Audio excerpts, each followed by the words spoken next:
L'une des difficultés du cyberharcèlement, vous l'aurez compris, c'est le harcèlement, il est naturel. Dès que vous mettez deux personnes ensemble, elles auront tendance justement à se dénigrer. Ça n'a rien d'exceptionnel. Et singulièrement, vous êtes dans un pays où nous adorons dénigrer les gens. Où nous avons des la nuit de coller, ni trop gros, oreilles trop décollées. On est tout le temps en train de se dénigrer. Ou c'est mon Anse Bertrand, donc le soleil passe à 1 mètre. Ou c'est mon Les Saintes.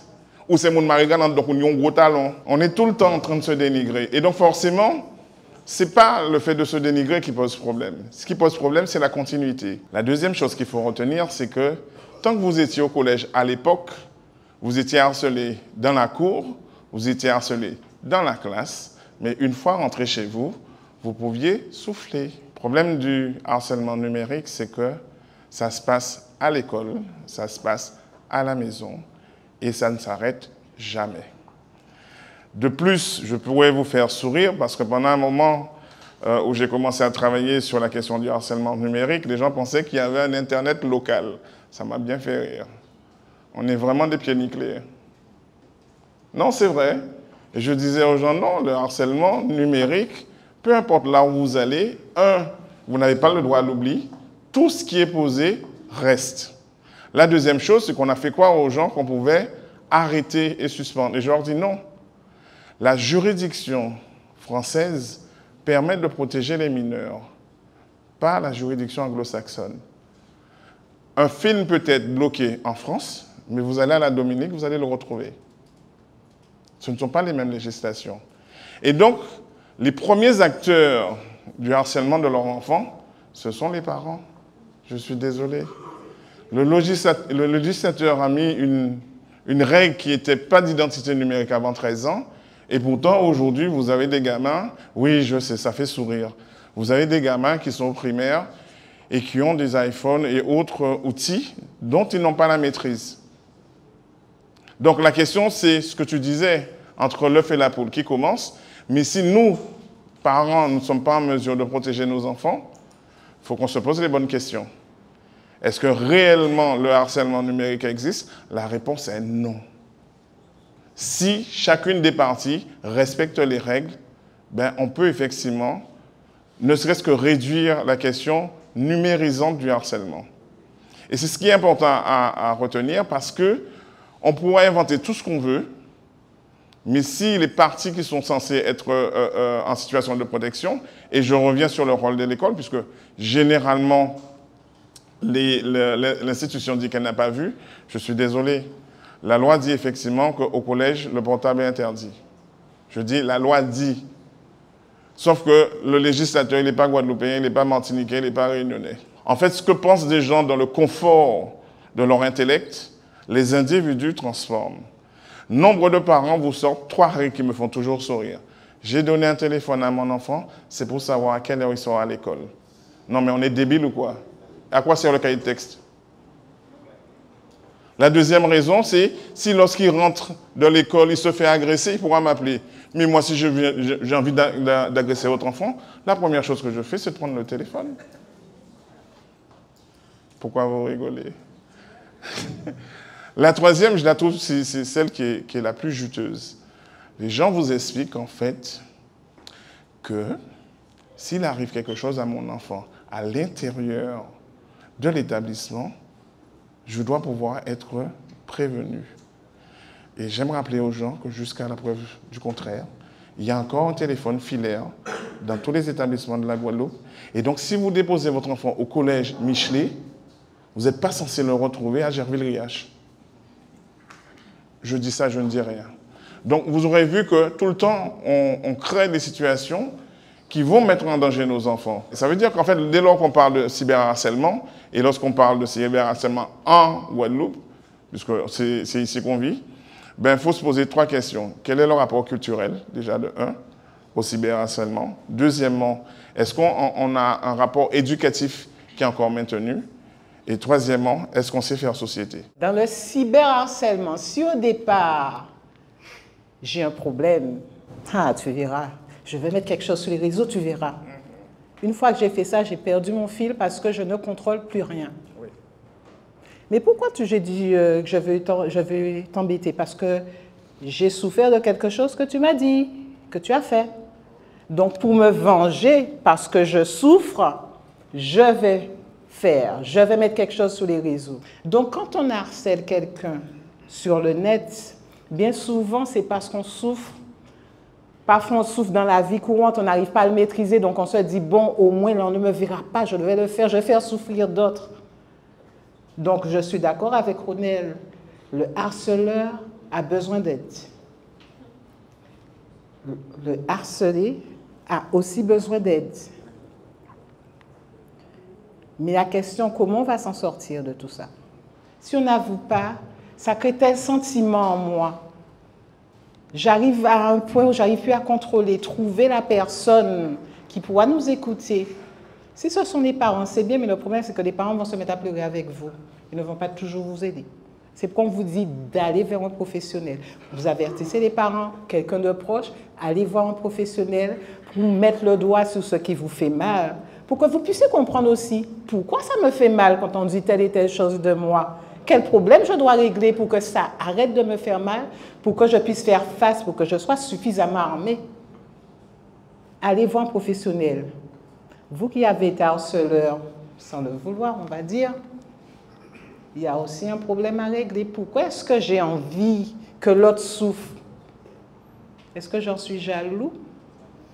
Parce que bien souvent, c'est la personne qui décide de vous faire du mal. C'est quelqu'un que vous connaissez. Ce n'est pas quelqu'un qui ne vous connaît pas. Parfois, c'est quelqu'un de votre famille. Parfois, c'est un amoureux, amoureuse que vous avez eu. Et ça s'est mal passé. Donc, ouais, il m'a laissé. Ouais, bien, elle a pris le gars que j'aimais bien, etc. C'est quelqu'un qui vous connaît.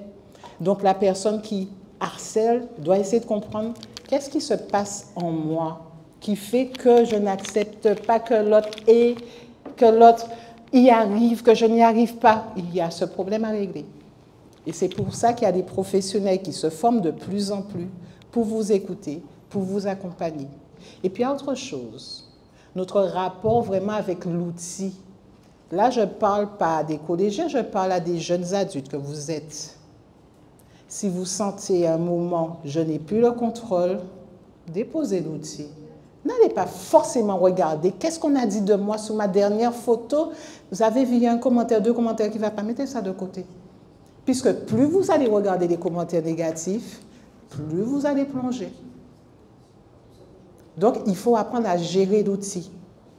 Et c'est ça, au bout d'un moment, il faut savoir dire stop. Si on ne dit pas stop soi-même, ça va continuer, continuer, continuer, jamais s'arrêter. Nous, en tant que jeunes, en tant qu'individus, on a besoin de représentation.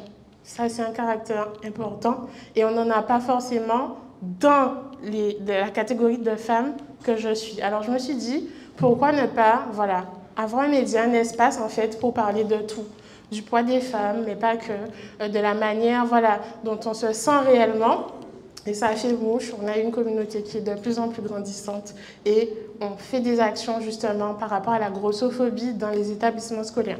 Quand on ne voit pas de personnes comme nous, on se dit « ouais, mais moi en fait, ils vont rigoler » ou voilà, je suis grosse mais je ne corresponds pas aux grosses qu'on aime. C'est-à-dire que je n'ai pas 5 kilos de fesses, je n'ai pas 5 kilos de poitrine, je suis juste, pas forcément le profil type.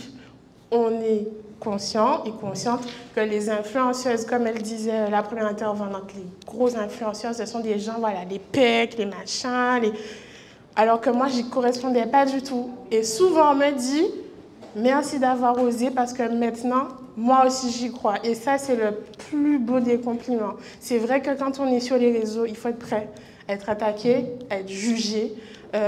J'ai eu de la chance quand même d'avoir de la bienveillance, mais c'est pas toujours évident parce que moi, je défends le fait de s'accepter comme on est. L'obésité est une maladie. Et du coup, la grossophobie, rapidement, ça intervient surtout en Guadeloupe dans le milieu professionnel. On est sur une île, ok, l'aspect touristique compte. Il y a énormément de femmes sur ma page qui me disent qu'elles ne trouvent pas de travail parce qu'elles ne correspondent pas au type du tourisme. Ça, c'est pas vendeur d'être gros. Ok. En plus ici, on ne va pas revenir dessus, les histoires des chabines, populaires, curly, nanana.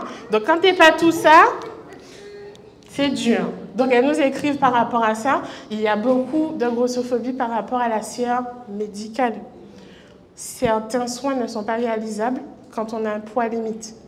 Expérience personnelle, je vous ai dit que je pèse 150 kg.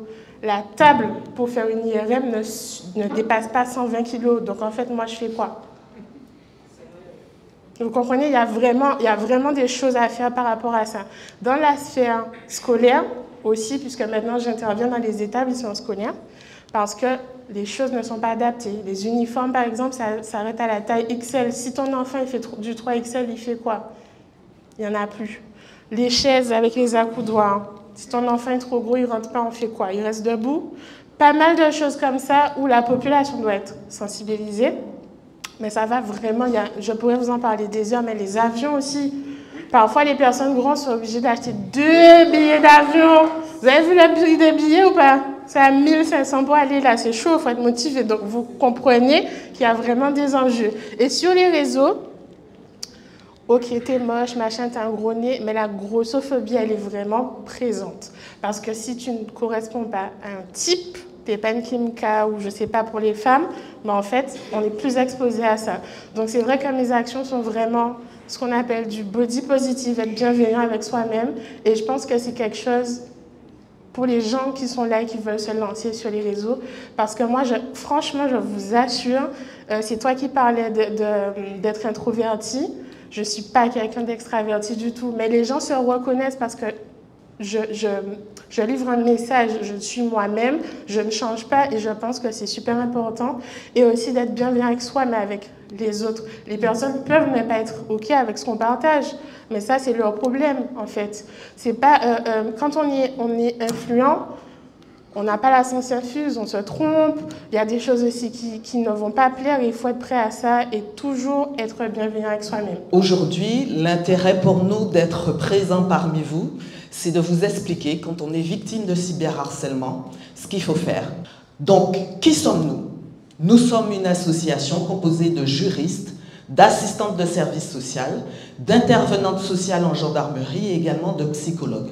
Notre mission, c'est vraiment de proposer une écoute, de l'information aux personnes victimes et surtout les orienter dans leur démarche. À quel moment je dois prendre un avocat? Pourquoi prendre un avocat? Si j'en ai pas les moyens, qu'est-ce que je peux faire? On peut vous proposer un accompagnement juridique gratuit, c'est-à-dire vous aider à remplir le dossier d'aide juridictionnelle, vous aider à déposer plainte, vous aider si vous souhaitez faire appel à un avocat, vous aider si vous souhaitez faire appel à un huissier de justice, vous aider si vous souhaitez faire le courrier pour que toutes les informations soient retirées sur le site en question sur lequel vous êtes à l'origine du cyberharcèlement. Vous aidez également à faire le signalement sur la plateforme Pharos qui a déjà été signalée dans les autres interventions. On pourra également vous accompagner tout le long de la procédure. C'est-à-dire qu'une victime qui fait le choix de venir à Guada France Victime, à partir du moment où elle passe la première porte de Guadave, il n'y a pas de limitation de durée de l'accompagnement. Nous pouvons accompagner jusqu'à la phase d'indemnisation de la victime. Ça, c'est le premier accompagnement. Le deuxième accompagnement va être un accompagnement sur le volet social. Je vous ai indiqué que nous sommes une équipe composée d'assistantes de services sociaux, d'intervenantes sociales. Les intervenantes sociales, ce sont des professionnels du social qui interviennent directement au sein des brigades de gendarmerie et des commissariats. Donc Guadave, à ce jour, a 3 intervenantes sociales sur le territoire de la Grande Terre et donc qui sont en civil dans les commissariats et dans les brigades de gendarmerie. Et elles, donc, leur mission va être de faciliter le dépôt de plainte, donc aider la personne qui se présente en gendarmerie au commissariat à trouver les mots, les termes pour pouvoir aller vers le dépôt de plainte et surtout rassurer cette personne, diagnostiquer s'il y a un besoin social, parce qu'on peut être victime de cyberharcèlement, et donc ça va avoir des conséquences derrière, parce que peut-être qu'il y aura un besoin justement de pouvoir de demander à se reloger, de demander à quitter le lieu où on habite. Donc tout le travail de cette intervenante sociale en gendarmerie, en commissariat, va être justement d'accompagner cette personne dans sa démarche, de l'aider. S'il y a un besoin de trouver une aide particulière d'urgence, de pouvoir également trouver cette aide. Le troisième volet, c'est bien évidemment l'accompagnement psychologique, parce qu'on oublie très souvent le fait de vivre un harcèlement, une situation de harcèlement, de cyberharcèlement. On oublie parfois le choc, le traumatisme que ça peut entraîner chez certaines personnes et la nécessité de pouvoir justement accompagner ce volet-là. Déjà, quand on est victime, après avoir pris les précautions d'usage pour que nous, professionnels du droit, on puisse travailler, et là-dessus, j'invite notamment les victimes, l'entourage, les témoins à sauvegarder, à avoir des preuves. Il y a une plateforme qui permet tout de suite de signaler des contenus qui sont attentatoires, c'est Pharos. Donc tout de suite signaler et puis surtout conserver des preuves, parce que derrière, s'il y a une procédure judiciaire, eh bien nous, on va pouvoir travailler avec les éléments que vous aurez sauvegardés. Mais une fois que vous avez fait ça, voilà, c'est bon. On lâche le truc et puis on se protège. Et c'est fondamental. Et effectivement, donc il y a une manière de réagir quand on est victime, il y a une manière de réagir lorsqu'on est témoin, là aussi, sauvegarder des preuves, ne pas forcément partager les contenus, parce que du coup, on se met en position d'être soi aussi dans une difficulté par la suite. Et puis, le cas échéant, soutenir la victime et témoigner. Quelle peine! Quelle peine! Et là-dessus, il faut bien se dire, Raymond en a parlé tout à l'heure, que quand on fait ce genre de choses, on s'expose. Le harcèlement, par définition, c'est déjà une infraction qui est susceptible de faire l'objet de condamnations de nature pénale avec des amendes. Il y a en plus un certain nombre de règles spécifiques. Et là, j'insiste parce qu'on est devant un public particulier avec Youtel. Il y a des règles spécifiques pour protéger encore plus les personnes qui sont les plus vulnérables et qui sont malheureusement exposées aux réseaux sociaux. Ce sont les plus jeunes. Et donc, évidemment, on va se retrouver avec des peines d'emprisonnement qui sont relativement lourdes, parce que quand on parle de 1 an de prison, de 2 ans quand on a des circonstances aggravantes, eh bien, on ne parle pas de peines qui sont anecdotiques. On va se retrouver aussi avec des peines d'amende qui seront là aussi particulières, puisqu'on va avoir des peines d'amende qui vont être entre 45 000 € et 70 000 € d'amende. Donc effectivement, ce n'est pas neutre. D'autres qualifications juridiques sont susceptibles d'être encourues, parce que quand vous êtes sur un espace public, j'aime bien l'image quand on parle des réseaux sociaux d'espace public. Parce qu'on a évoqué le fait que c'était tout récent, donc 2006. Et effectivement, le droit est en train de rattraper la course. Mais il y a déjà des dispositifs qui permettent d'encadrer en réalité l'expression publique ou en tout cas l'expression privée sur les espaces publics. C'est le cas de l'injure et de la diffamation publique. À partir du moment où vous êtes sur les réseaux, sachez que votre liberté d'expression n'est pas totale. Et ça, c'est fondamental. On a tendance à avoir... chez nous peut-être plus qu'ailleurs, ça qui est en bouche, bah, machin, hein, c'est bouche en moins, en palais bouche en moins, et donc finalement, comme en palais bouche en moins, en palais téléphone en moins, en palais clavier en moins, on peut dire tout ça en l'air. Mais ce n'est pas tout à fait vrai. La liberté d'expression s'arrête en réalité là où commence la liberté des autres et l'intégrité des autres. Et en l'occurrence, il y a des textes qui existent depuis le 19e siècle, la loi de 1881, qui viennent encadrer l'expression et la liberté d'expression, et qualifier ce qu'on appelle des délits de presse. Ces délits de presse, c'est l'injure ou la diffamation publique, et là-dessus, l'injure ou la diffamation, d'une manière générale, donc ça veut dire que par définition, même sans qu'il y ait la circonstance de la publicité, l'injure ou la diffamation sont déjà sanctionnables. A fortiori quand on est dans un espace public, que sont les réseaux sociaux. Et donc, on se retrouve dans une qualification qui est l'injure ou la diffamation publique. Il y a ensuite, lorsqu'on utilise l'image d'une personne, l'atteinte en réalité à son droit à l'image, et je peux vous dire que s'il qu'il y a des qualifications pénales qui permettent de les sanctionner. L'atteinte au droit à l'image, c'est souvent, et en matière d'injure et de diffamation publique, c'est aussi une matière où, dans le cadre du contentieux pénal, on réussit à avoir des dommages et intérêts. La police a bien compris que il fallait aussi faire de la prévention. C'est pour ça que les ISCG, c'est-à-dire les intervenantes sociales en commissariat, comme son nom l'indique, elles sont en commissariat. En bas de chez nous, au commissariat, vous avez une porte psychologue et une porte intervenante sociale en commissariat. On marche main dans la main avec Guadave. Et moi, par exemple, j'ai bossé pendant 10 ans brigade des mineurs et aussi aux violences conjugales. C'est aussi mon rôle d'accompagner.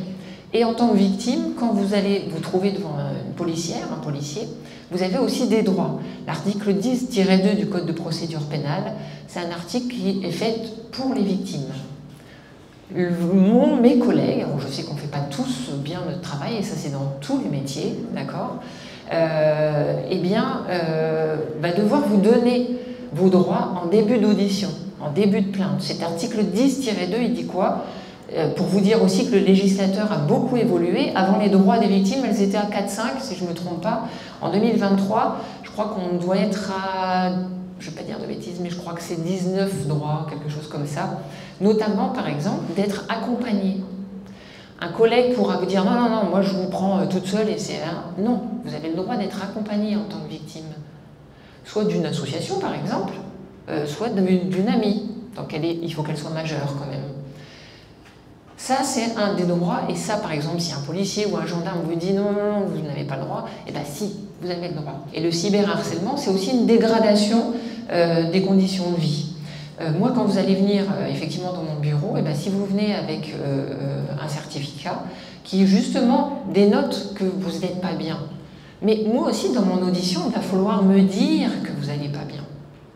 Et c'est ça qu'il va falloir mettre en exergue dans les auditions. Et Raphaël pourrait aussi le dire, je pense que quand ça passe en jugement, c'est pas une honte que de dire à la police « Ben oui, quand il me fait ça, je ressens ça, ça, ça, ça et ça ». Il faut le dire. Et il y a malheureusement des collègues, moi je pose systématiquement la question, mais il y a des collègues qui ne posent pas la question comme ça. Dites-le, c'est pas une honte. Vous avez le droit aussi, ah oui, ça c'est important, de récupérer si vous passez à l'UMJ, l'unité médico-judiciaire, vous avez le droit de récupérer maintenant votre certificat médical. Ça, voilà, il faut vous le demander, mais normalement le collègue doit vous le donner obligatoirement. Donc ça c'est un droit aussi. Bien sûr, d'avoir un avocat. Quand on met en garde à vue ou quand on auditionne quelqu'un, un auteur, souvent on s'aperçoit que, d'ailleurs, on lui propose la présence d'un avocat. Et moi, systématiquement, quand j'ai une victime avec moi, systématiquement, on ne le fait pas tous, mais demandez-le. Vous avez le droit aussi, il y a une liste des avocats victimes. Donc vous avez le droit, même si vous n'avez pas d'argent, vous avez le droit à aussi une aide d'un avocat. Et moi, par exemple, quand on fait une confrontation dans mon bureau, j'ai un avocat pour le mis en cause, mais aussi un avocat pour la victime. Demandez-le, si on ne vous le propose pas. J'ai auditionné 2 jeunes garçons qui avaient 15 ans, qui ont littéralement poussé au suicide. La petite scénette était super bien faite tout à l'heure. Et quand on les a interpellés, puisque là pour le coup on les a interpellés, on les a mis en garde à vue, ils avaient 15 ans donc on peut les mettre en garde à vue, ils ne comprenaient pas. Non madame, vous devez vous tromper, c'est pas nous. Hein. Parce qu'en fait on banalise tellement les choses que ça en devient normal. C'est-à-dire que de mettre un petit pouce quand quelqu'un a dit oui, celle-ci c'est une salope, etc., par exemple, et on met un pouce, eh bien c'est pas grave. Quand tous les jours on pousse dans la cour de récréation ou même quand sur les réseaux sociaux on va systématiquement donner des choses négatives, des menaces, etc., eh bien ça devient normal. On a parlé du 30-18, forcément il faut faire le 30-18. Il y a la PNAV, la plateforme numérique d'aide aux victimes, où on peut aussi chatter avec des policiers qui sont formés, policiers ou gendarmes, qui sont formés, et sur les cas les plus graves, on pourra demander à ce qu'il y ait une enquête d'ouverte en passant par le procureur de la République, et donc au départ on discute, on a des conseils, etc. Et si vraiment il y a vraiment des infractions, si par exemple une femme est harcelée ou un homme est tapé, etc., et ben, il peut aussi y avoir une ouverture d'enquête. Voilà, ça c'est la PNAV. La plateforme Pharos, Raphaël, tu en as parlé, c'est aussi pour les contenus sur Internet, dès lors que... Mais ça c'est le travail de tout le monde, hein. C'est-à-dire que quand vous voyez, eh ben, venez signaler, même si vous venez pas forcément à la police, signalez. Ne laissez pas en disant bah, c'est pas grave, c'est pas très grave. Signalez. D'accord? Voilà. Servicepublic.fr aussi, voilà, il y a plein de choses.